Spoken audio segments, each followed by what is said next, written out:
Well, here we are. It's what is it? It's Friday afternoon. It's actually 20 to 5 in the evening, and I've just spent most of the kind of from lunchtime onwards till now going through the last episode. So you can just see it on my screen here.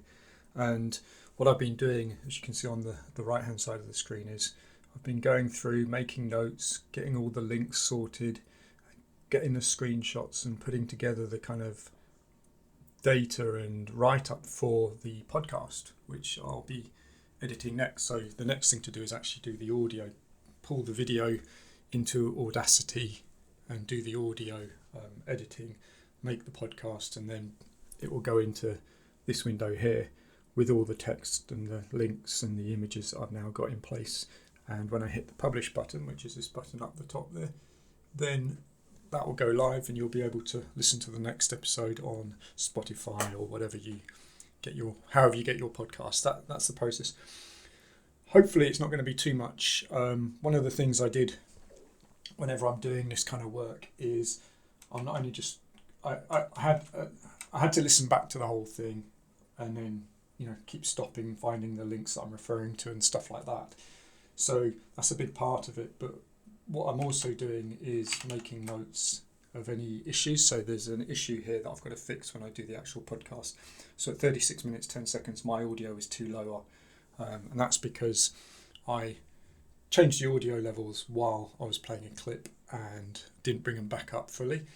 And it's constant learning. So this is actually a new MIDI controller that I've got, but I'm actually using it not just as a MIDI controller but to do changing scenes. So when I'm doing the live show, I can jump between the different scenes by pressing these buttons.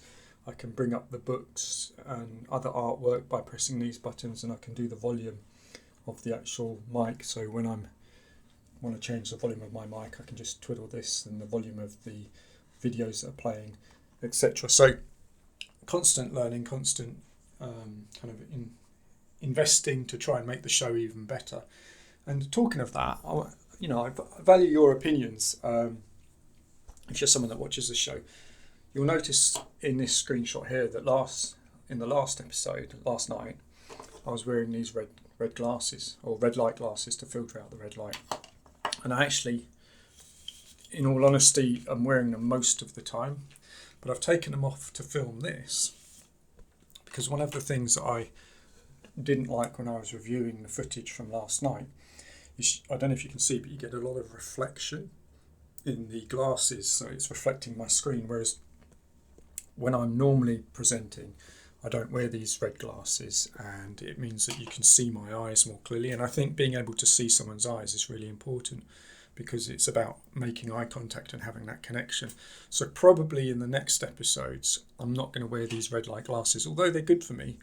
I'll take them off when I'm actually doing the live broadcast. So this is kind of I want to just share a bit of my insights and how my thinking works. So obviously, my primary goal is always to represent spiritual truth, but the vehicle for doing that, one of the vehicles, is the podcast and the live show. And if there's anything I can do to make the live show better for you as a viewer, then I'm constantly looking at it from that perspective. So for example, we did something new last night in episode 48, where as we were going, I was making like summary notes so that at the end of the episode we've got these notes of the key points that we've covered, because as you know, it's not scripted, so as stuff comes up I think it's really good to capture those notes. So that's just a little example of kind of feeding back to you to give you more value and kind of innovating the show as we go. So another thing, like I said, I'm going to ditch these red glasses in the next episode. And it's just constantly, what can we do? What can I do to make the live show even better? But today's all about getting episode 48 out there as a podcast. And I'm just kind of giving you a bit of a background view here of some of the work that's involved. So as you can see, there's quite comprehensive notes, and you've got time points and all of this and all of these links here, and the artwork that I've pulled from the live show. This all, for example, this piece of artwork here is something that I actually opened up some software and had to create this artwork to highlight certain things. So I've annotated, I brought two images together, I've exploded one of them to zoom in on something. It all takes time, and I guess what I'm trying to say is that I care a lot about the live show, and I put in all this extra work that probably, you know, most people wouldn't be aware of what's really involved. And even just down to finding what were the tags that I mentioned and choosing which tags to put into the episode notes so that in the future people can find it if they're searching for the right tags. Now, I'll finish this. This is just a little behind the scenes video, but one thing I kind of wanted to say is some of what we're doing here could probably be done using AI.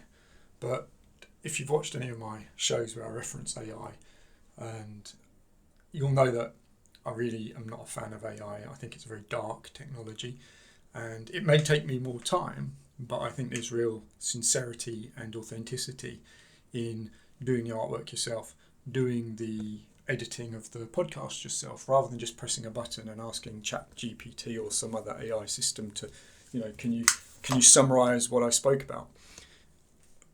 For me, it's real intelligence versus artificial intelligence. And I think that there's a real dark, sinister, almost demonic side to things like ChatGPT or any AI really. And so as a creative, it may take me 10 times as long, it may take me hours where it could be done in minutes. But for example, with the tags, you get the tags that I wanted you to have. In other words, these are the things I'm saying are relevant, not some language model AI doing kind of mathematical predictions. It's me as the creative saying, I want you to see the screenshot, I want you to have these tags, this is what I want to say in my write-up about the work that was done last night, etc. So there's some real authenticity. And you know, what people don't realise is a lot of the YouTube shorts and things like that are literally someone's filmed a long form video and then they plug it into an AI system and they say, make me 5 videos that are 60 seconds long and do the comments and the annotations and the description for me to get the maximum hits. And AI just goes off and does it. And I just think, I know why people do it. You know, time is precious. But increasingly, I'm just noticing when I'm searching for images, a lot of the images that are coming up in the image searches are totally AI generated. And it's like, it's really sad, you know. And as I said, I think there's a sinister undertone. Anyway, I didn't mean to be waffling about AI. I'll crack on because I want to get this done. Because one of the things I like to do is at the end of the day, when this is published and the podcast is available, I'll go for a walk or a run and I'll put my headphones on and I'll listen to it. And although I did the live show last night, and although I've just listened to it and watched the whole thing, when I'm doing this work and when I'm presenting the live show, I'm in a different place. I'm bringing through information, or I'm looking at it afterwards as an editor, as a writer. It's only when I've actually published the podcast that I get to. And last night's show was all about Gremlins, and you know what? The camera literally I was recording something to you, and it just stopped dead. And I shouldn't have done that. Battery's practically full, card's got hours of storage on it, so this is what I'm talking about. Anyway, what I was saying was that it's only when I've actually kind of finished editing the live show and launched the podcast that I actually get to listen to it and enjoy it and benefit from it in the same way that you would. So when I'm in the zone doing the work, broadcasting, or when I'm editing it afterwards, I've got my editor's hat on or I've got my presenter's hat on.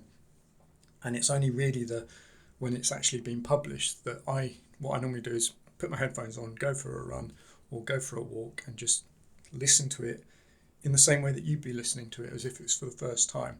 And so that's kind of my motivation to just crack on and get this done so that you can start benefiting from it, and so that I can also have the pleasure of listening to it as well. Hopefully it's a pleasure. But for now, I'll just say thank you for your support. And by the way, look, these behind the scenes videos, if you find them useful, if there's anything you'd like me to go into more detail on, or to elaborate on, then just put it in the comments, what you find useful, what you'd like more of, and I'll see what I can do. But obviously the primary work is to get all this out to you so that you can listen to the podcast and get benefits from it. And I think as well, it's something really powerful when you watch the live show. Obviously that's the full rich experience. With the audio podcast, you can be driving, you can be doing whatever else, you're going about your business, but there's something different. I think sometimes people get something from it when they listen to it that they don't get when they're watching, because maybe they're distracted visually. But equally, when you watch the live show, you get all the visual cues and my expressions, but also what I'm putting on the screen, and there's information in there as well. So there's pros and cons to both, and that's why it's nice to present both. So if you're someone that hasn't necessarily listened to the podcast, but you watch the live show, give it a go. You might enjoy listening back, especially because if you listen back to something, say from a few months back, you'll find new things, you'll discover new things that maybe you missed the first time, or now that you're further along on your spiritual journey, that you'll resonate with stuff that you weren't ready for back then, or you hadn't had the experiences to tie into those things that were being discussed. And now that you're maybe a bit more further along on your own personal journey, that suddenly things will resonate for you.